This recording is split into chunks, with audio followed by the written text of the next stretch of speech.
How do you improve your marketing messages? I love the fact that Instagram Live and Facebook Live went live at exactly the same time. I allowed for Nice. that today. It's my small victory of the day. I'm Nice. Dr. Christopher Vogelmann, and welcome to this edition of the Marketing Happy Hour, where we're so totally happy that you were able to join us. With us, as always, is... I'm John Paduchak. Yes, you are. Yes, I am. Of johnpaduchak.com, videos are social, One of the places you and can the find RV channel, wherever you consume your media. That's right. Yeah. Yes.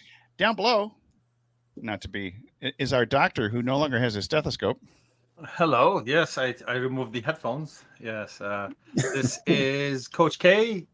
Entrepreneurs come to me when they want their project to get executed well.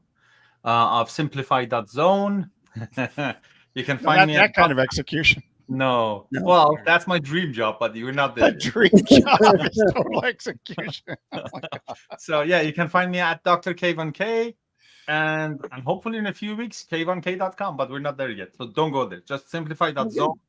Oh, So you you'll did never mention, know. yeah, because remember, you're never alone with simplify.zone. That's known. Thank you. I need to record that and make it my ringtone. I'll do it for you. Yeah, for your ringtone. That's right. My Yeah, SMS yeah. notification. Your SMS notification. Ding. Oh my goodness. So let's talk about marketing messaging and words. We're kind of, I think, going to delve a little bit into copywriting today, but mainly just all the different ways by which we make our messages more clearly sent out to be consumed. And I guess one of the ways we do it is through live video, like Instagram Live, YouTube Live, Facebook Live. What do you have to say, since you're agreeing with me, Dr. K? Twitter Live. Twitter Live. Yeah, we are on Twitter Twitter Live, Live. as a matter of fact. Yeah. We are. So Not Twitch. So much. marketing and messaging.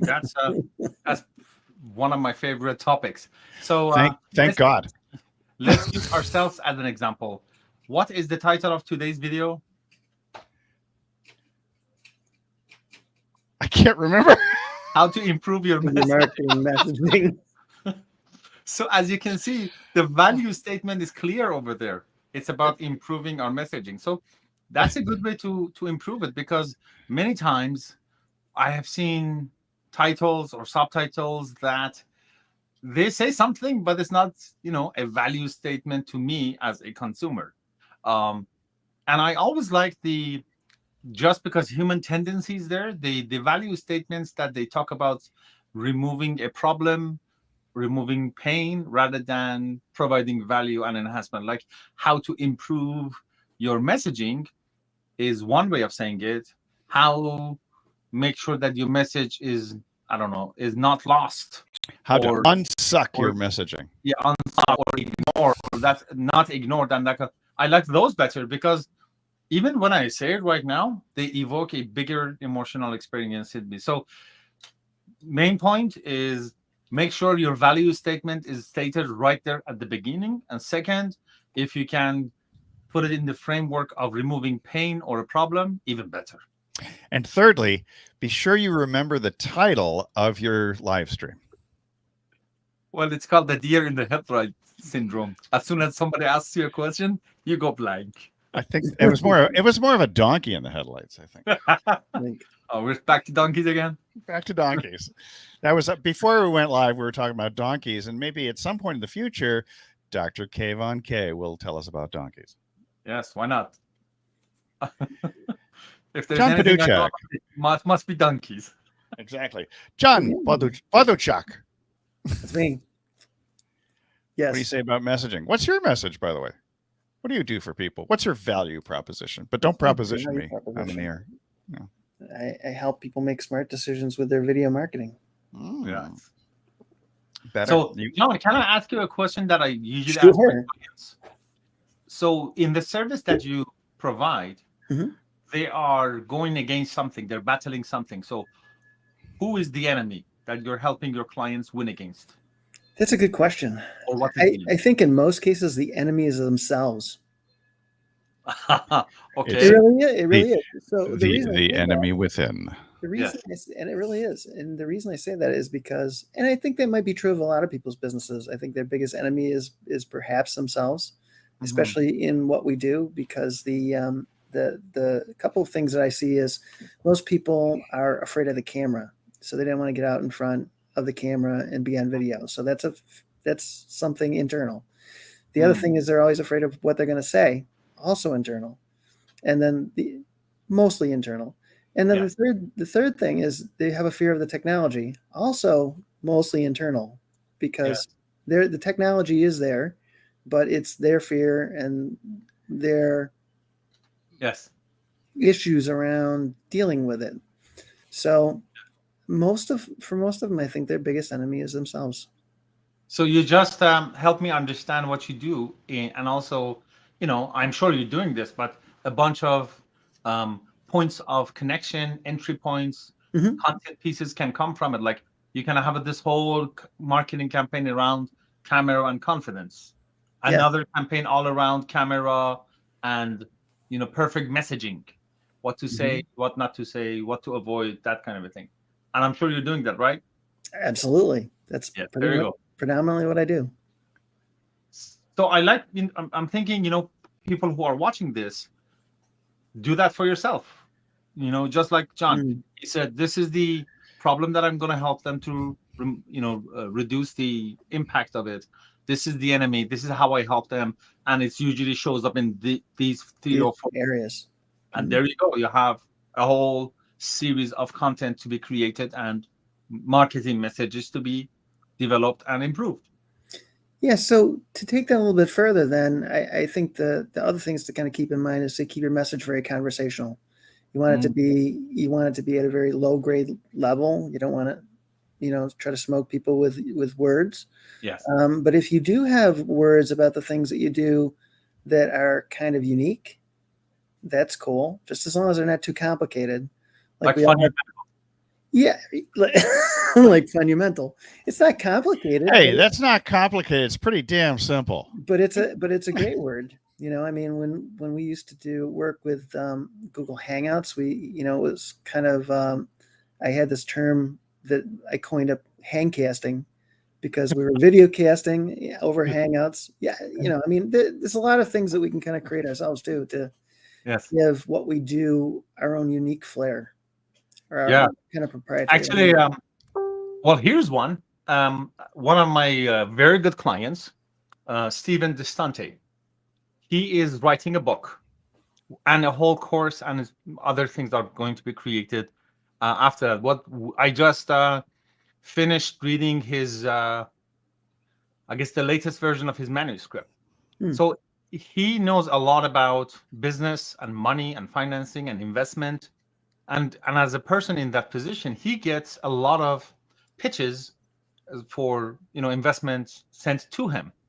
But it's the pitches come to him in such a chaotic, sporadic, haphazard kind of a way. Some people just send a deck, just look at it, and it's 40 pages of different things. Or did you look at it? No story, beginning, after, no value, just. It comes from all over the place and, creates an overwhelm. And what's going to happen? He's just going to block all of them. So many good opportunities for either parties may go away as well. So when we were talking about that, as you just said, coming up with words or adopting words from different places, I said, this thing that you're going through is getting pitch slapped, right? So son of a pitch. Yeah, there you go. So there you go. That's the book name that we selected for him. Pitch What, Slap. son of a pitch? Pitch Pitch Slap. slap. Okay. Which is basically all the wrong ways of pitching your ideas and how to correct it to the, so you're not pitch slapping people, but also you are providing value, you're creating interest, as Dr. Vogelmann, put a selected title for today's video, improving your messaging and all of that. Not pitch slapping people, improve your messaging. I'm just wondering if I think the enemy today for me is the sun. Oh, yes. I can't get this. You're in the middle of the I scanning. feel like I'm being scanned at the local Target or the grocery store. Every time you move, it goes beep. Yep. Beep. This is expensive. This live stream is very expensive. So what about the words that we choose? So the value proposition is very interesting because the question is, how do you get those words and those phrases that resonate with other people? And John and I were recently talking about doing surveys Sure. for an event actually that all three of us were going to be Yes. participating in. And in those surveys, where do you find the questions? I mean, in different groups, by sending out emails, what are some of the ways that you can learn the language of your prospect? Or did I already just say that? I think you kind of covered most of them. I mean, for the most part, by talking to our own email list, people that we work with, existing clients, surveys, groups, Yes. other people's groups. Doesn't necessarily have to be a group that we created, but could be other people's groups on the same subject. So there's kind of a lot of different ways to do it. I'm sure there's others. Yeah. Actually, Well, in I person. can add two new places to that, two different places. All of those places, as well as conversational content. So podcasts or video, YouTube, that sort of thing. Because again, it's conversational and people are talking, and because they are talking, many times they bring experts. They use the jargon and language. And the other one is the lesson we have all learned from Jay Abraham, the Amazon School of Business. So on that topic, you go to the search for the books on that topic, and you look at the comments of that book. So, for example, if the topic is investment, you find a bunch of most famous books about investments, and you look at the comments, and you'll get a whole library of user language of this book helped me, it didn't help me, it helped me here, didn't help me there, I like it because of this reason, don't like it because of that reason, and you ignore all of the five stars and all of the 1 stars, because those are probably their cousins. The 1 stars are their enemies, and 2, 3, and 4 is where you get real people conversation, well thought of kind of a comments, and a whole mine of languages over there. Yes. 3 stars, baby. 3 stars. Give me 3 stars. That's what gold mine is. Yeah, the other thing that kind of came to mind as you were talking about that, Kayvon, is, and we've been doing this a lot more when we are stuck on phraseology for things. A lot of times, we start to search it on Google. We'll find, we'll go look at the images that are there, and it's funny how many times it's true. Picture says 1,000 words. You get a lot of clarity and pick up a lot of things from the images. And now Google has an AI system. So for instance, we have images from a client or something like that. It's interesting to plug them into that and see. Google sees some very unique things. Yes. Ed Winslow and I were talking about something recently. A client he has does a lot of painting, and they did a water park. And Google actually saw that they were painting different metals. It was aluminum, and it mentioned different things about the paint and structured things, and it was quite a lot of information that the AI provided. Also, popular memes will come up with things because you've got the words, and often you have words and the image. Very true. Very good. And there is this website that I sometimes use in the branding work that I do for my clients, because again, it's phraseology and coming up with words. That's how I came up with the word simplifier for what I do. And as you can see, it's my brand, it's the book, it's the website, everything is around simplify. It's called Related Words.io. And it's, you put a word there and it brings up all the related words around it. You may not find right away what you're looking for, but it brings up a lot of new things that, like the Google thing, you were not thinking about, but it's the relationship over there gets you onto a direction that you feel, okay, maybe there is something there. And eventually you'll, after a bunch of back and forth, you have a much better and closer idea to what you were trying to say as far as phraseology goes. Yes. So that's a resource that sometimes I find useful, and sometimes it's completely off. But it's with those words that they have like 2 or 3 different meanings.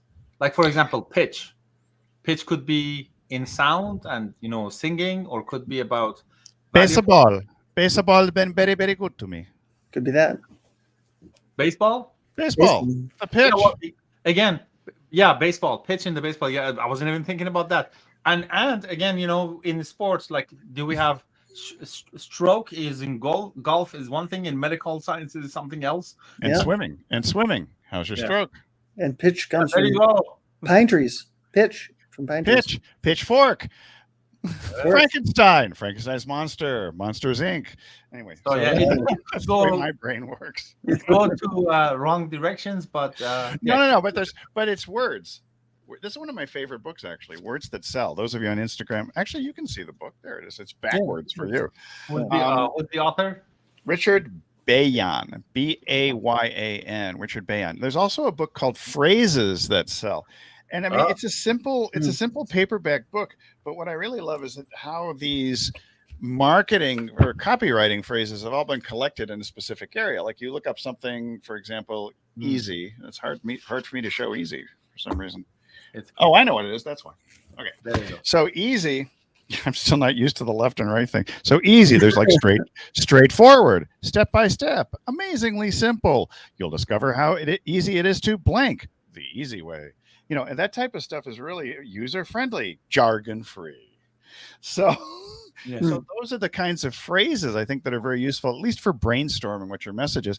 And I think the greatest challenge I see for a lot of people when it comes to writing copy, whether it's for landing pages or emails, is that they want to copy or emulate so closely someone else's emails or ad copy that it loses their own unique flavor. Yeah. And I think that's the so-called overused word authenticity that we're looking for is if it is going to be conversational, shouldn't it sound like you? And I love that example that you just had about easy. So I just typed the word easy in that related word.io, and you get the usual suspects, like simple, comfortable, soft, effortless, and that kind of a thing. But here's the thing. I'm looking at the list, and for some industries, maybe this word is a better word instead of using easy. Well suited, right, or abundant, or economic. They are all alternatives and related words that you can use instead of just saying a word like easy. Obviously, we don't want to use sentences and phrases that goes beyond grade 4 or 5 of reading ability, because simple is always the winner. Grade 4 and under copy is best performing copy. At the same time, you can have a little bit of a color to it, like hassle free is a good strong word to use instead of easy. I was going to say we should really strive for 4-letter words. Easy, nice, good, food.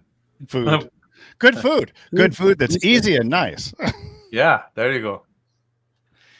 How true is that? Where the fourth grade? So it used to be the Wall Street Journal was written at a 6th grade reading level all the way until I think the 1980s or so. Then it went to a 5th grade, but I'm questioning the 4th grade reading level. Just because, do you really want to be attracting people whose reading level is 4th grade? I mean, it depends on your client selection.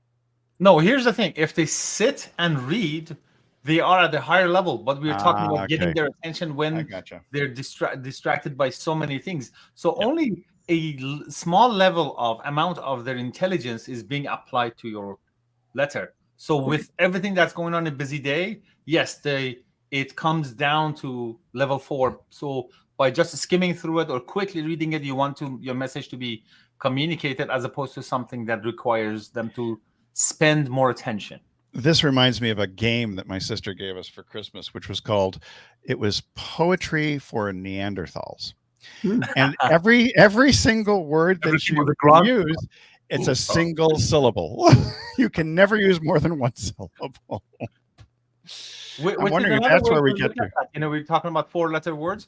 Let's not go over 2-syllable words. Right? Yeah.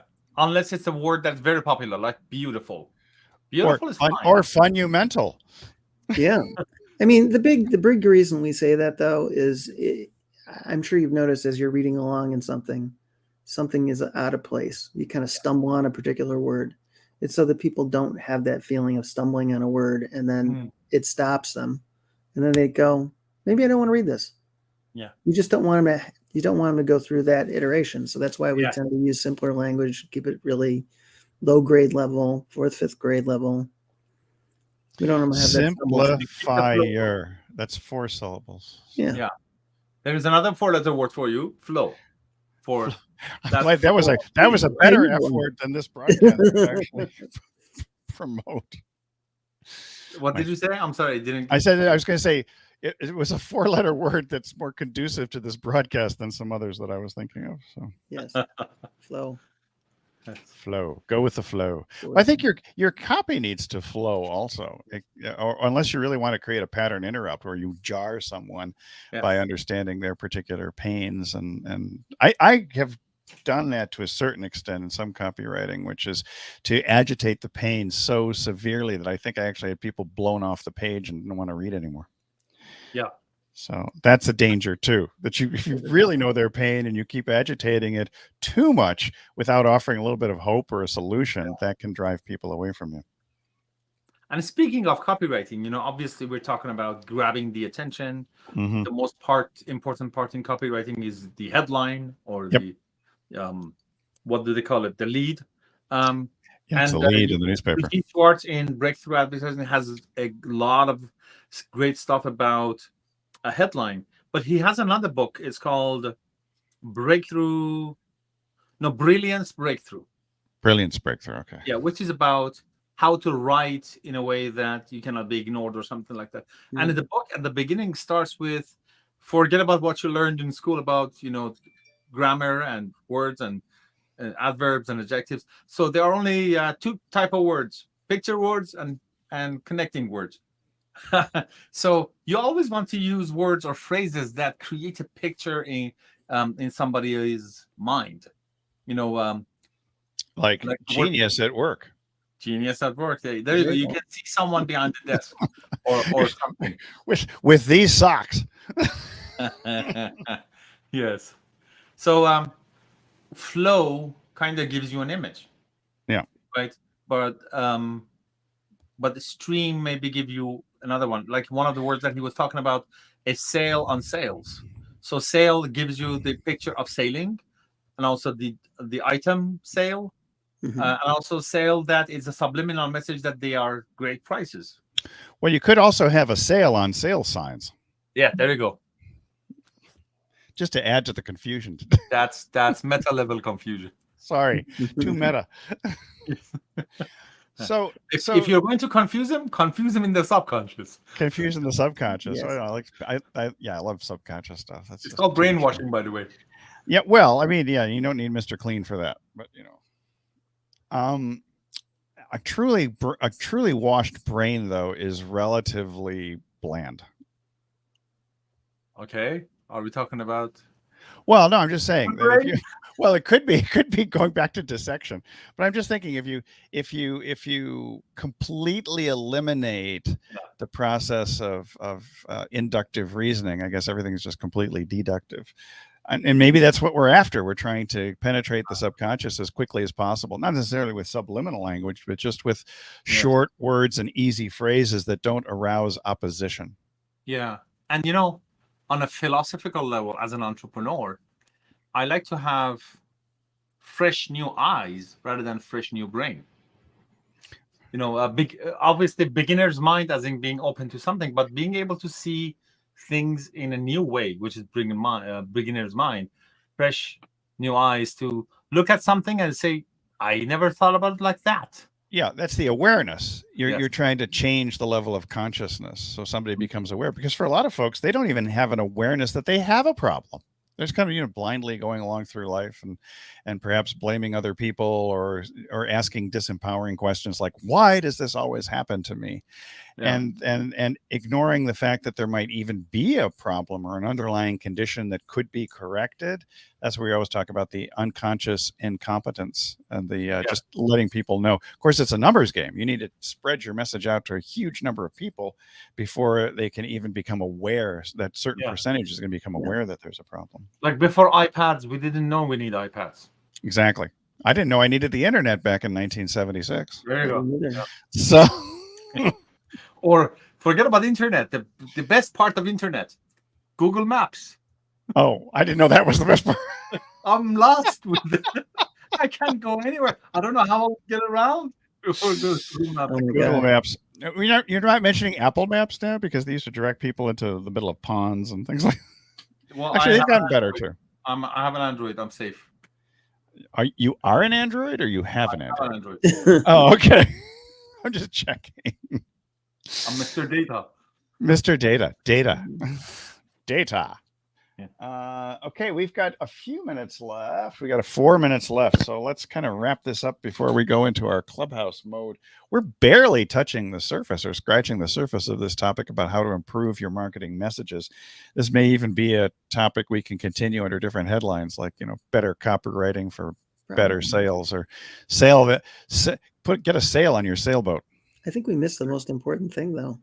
What? That in order to really, really write great copy for our audience, we have to really, really hone in on who our audience is. Yes. Hey, for those of you watching right now, who are you? Yeah, because we kind of went around, in talking about what's involved with great copy, but we didn't really go back and say that, this is really the most important thing, is to know exactly who you're talking to. Yeah. And be able to describe that person. Yeah, and be able to describe that person, in great detail, and do that kind of research so that you really know who you're writing for, so that they feel like whatever you wrote is just for them. Well, how important is it to have a specific avatar in mind? Like, Janice is a 43-year-old executive, mother of two, with 2.3 dogs and a cat that insists on going outside. Not like that, but here's the thing. I use this for my avatar, and certain people raise their hand and says, "Ooh, that's me."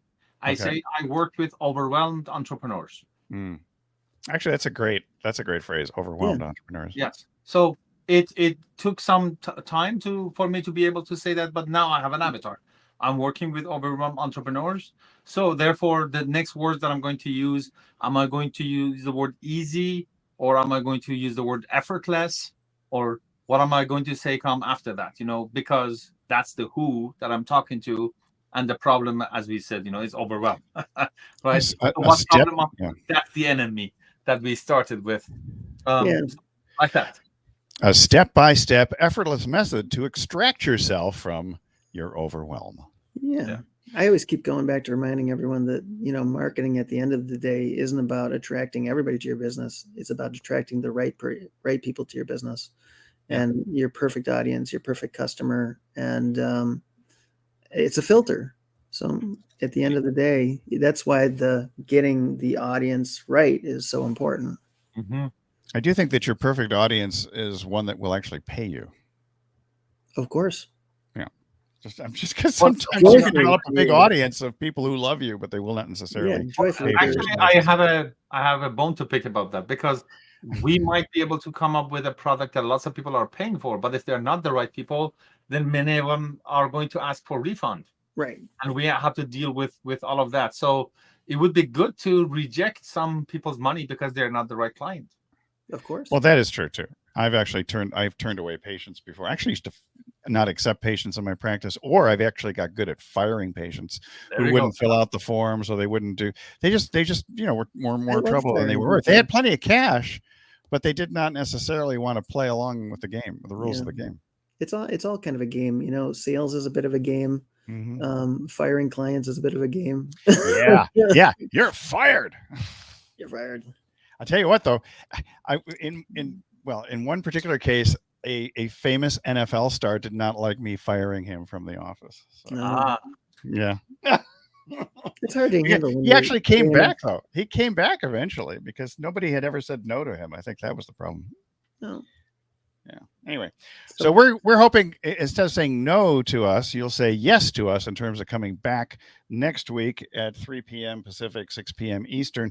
You will find the link to the clubhouse that we're continuing with this discussion in the description of the video. I tried to do this in advance this time instead of a last minute thing. Cool. And so if you click it on, it'll send to you right at the bottom, just above the hashtags in this post. You'll see that. And oh, by the way, most of you we know are watching on replay. Please use the hashtag replay to let us know that you are here.